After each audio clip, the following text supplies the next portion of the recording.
Olá, irmãos, graça e paz. Que bom ter você aqui para mais uma aula do nosso PB, o nosso panorama bíblico.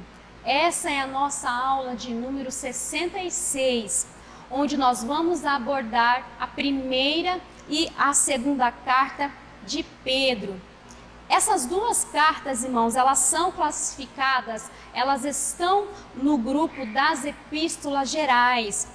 São cartas que se diferem porque elas não foram escritas pelo apóstolo Paulo. Alguns dizem que as epístolas gerais recebem esse nome porque elas não foram endereçadas a um grupo específico de igrejas, algum grupo específico de irmãos. Então elas são diferentes por isso. Inclusive, nós aprendemos já um pouco disso na semana passada, na nossa última aula com o nosso pastor. Bom, vamos lá, vamos entrar na primeira carta de Pedro.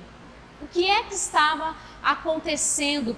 Qual era o cenário desta carta? Olha só, aqueles que iriam receber essa carta de 1 Pedro estavam sendo difamados por sua fé, estavam sendo perseguidos, e eles necessitavam então de uma palavra de força, uma palavra de encorajamento.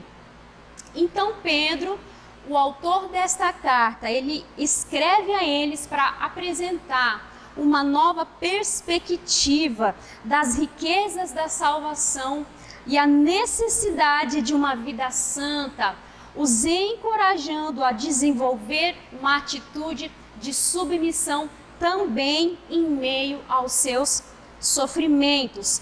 Bom, nós já vimos aqui que Pedro, ele é o autor dessa carta, e eu gostaria de ler com você a saudação do apóstolo. No primeiro versículo, no capítulo 1, verso 1 e 2, Pedro escreve assim: Pedro, apóstolo de Jesus Cristo, aos estrangeiros dispersos no Ponto, Galácia, Capadócia, Ásia e Betínia, eleitos segundo a presciência de Deus Pai, em santificação do Espírito, para a obediência e a aspersão do sangue de Jesus Cristo, graça e paz vos seja multiplicada. Então aqui nós vemos o apóstolo Pedro, ele que era um líder entre os 12, nós vemos ele endereçando essa carta para algumas comunidades eclesiásticas.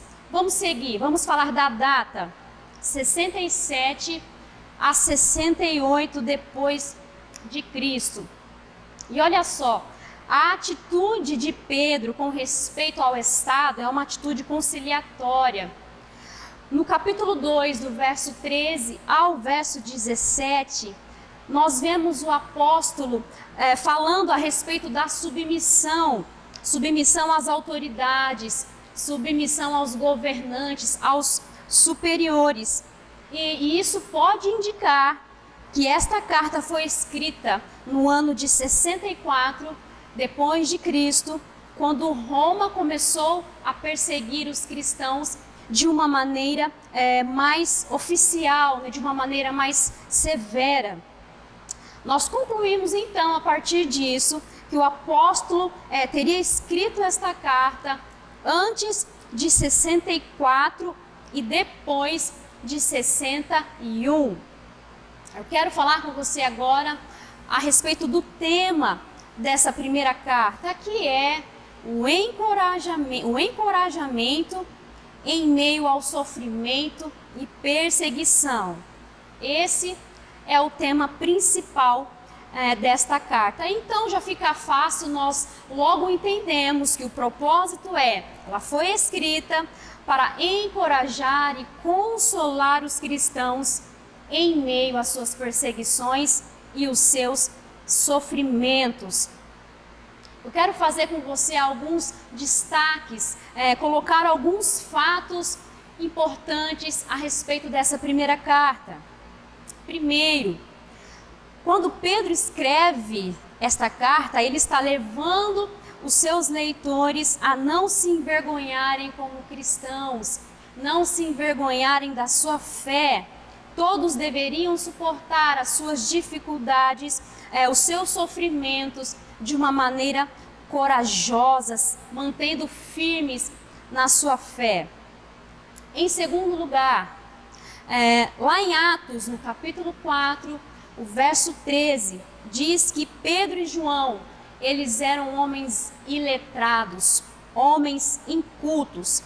Mas olha só, isso não se refere, isso não fala com relação à cultura, mas isso fala deles terem o conhecimento das minúcias da lei. Então, no que diz respeito às minúcias da lei, eles eram homens incultos.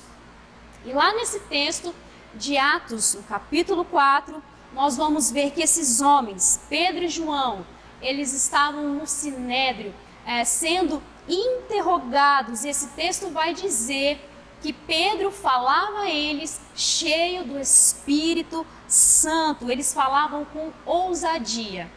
E quem estava ali contemplando, vendo aquela ocasião, tinham a certeza de que esses dois homens, eles tinham convivido com Jesus. Sim, eles tinham estado com o Senhor Jesus. Em terceiro lugar, eu quero falar com você um destaque. Pedro, ele era um pescador.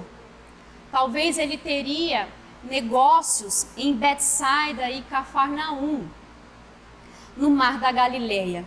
Em Marcos, capítulo 1, do verso 16 ao verso 21, e Lucas 5, de 1 a 11, nós vemos que ele renuncia, que ele deixa a sua profissão para então seguir a Jesus. Em quarto lugar, Clemente de Roma diz que Paulo e Pedro morreram na perseguição de Nero, o imperador, entre 64 e 68. Não se pode confirmar, irmãos, com exatidão que Pedro foi crucificado de cabeça para baixo. Há uma crença tradicional sobre o túmulo de Pedro.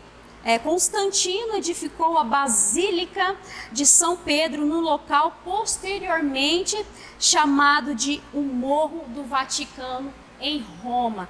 Mas olha só, é importante nós deixarmos aqui registrado que nós não podemos dizer com exatidão se Pedro foi ou não crucificado de cabeça para baixo, porque não há um texto bíblico. Nas Escrituras nós não encontramos esse relato.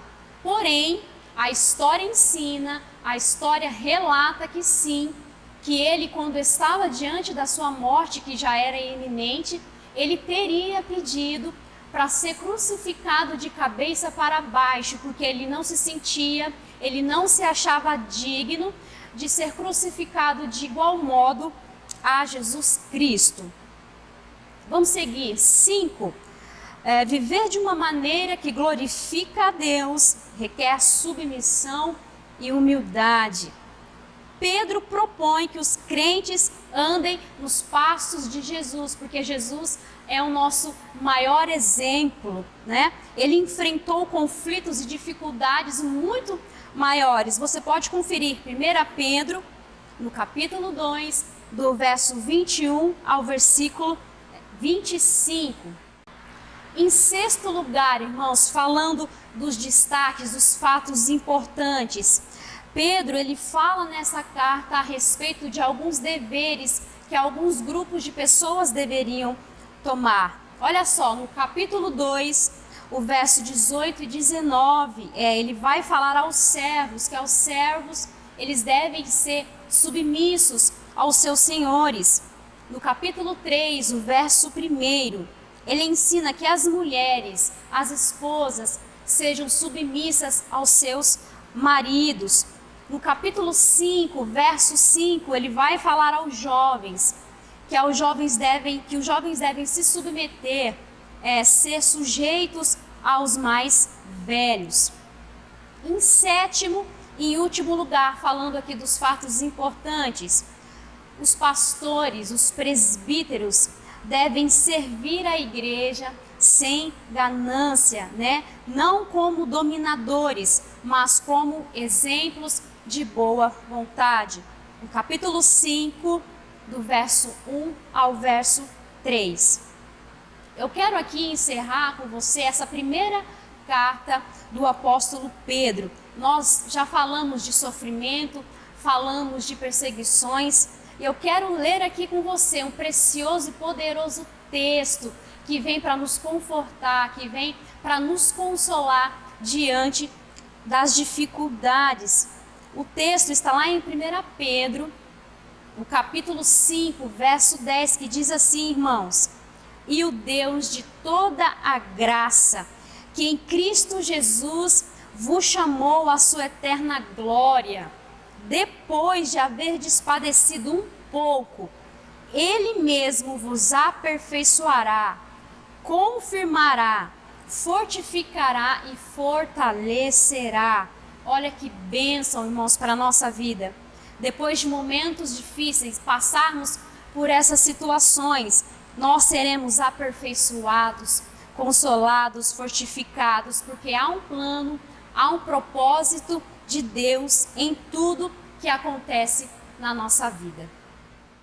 Vamos lá, irmãos, agora vamos falar da segunda carta de Pedro. Ao contrário da primeira carta, que trata da oposição externa, esta segunda carta do apóstolo, ela vai lutar contra o problema, uma oposição interna, na perigosa forma de falsos mestres que seduzem os crentes para seus erros de fé e conduta.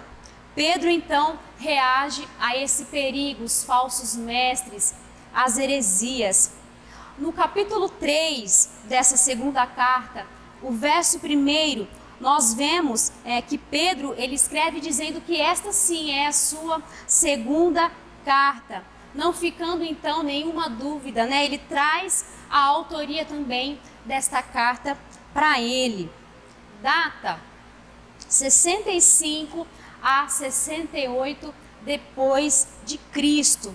Segunda Pedro teria sido escrito bem no final da vida do apóstolo. Isto é, entre 65 e 67, porque Nero morre em 68. E há uma forte tradição de que Pedro teria sido morto por ele, através da sua perseguição. Qual é o tema desta segunda carta?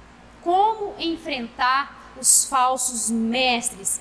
E o seu propósito é: Pedro descreve as características do crente em crescimento e dos falsos mestres, para encorajar um genuíno crescimento espiritual e para combater a falsidade na igreja, visando o dia do Senhor.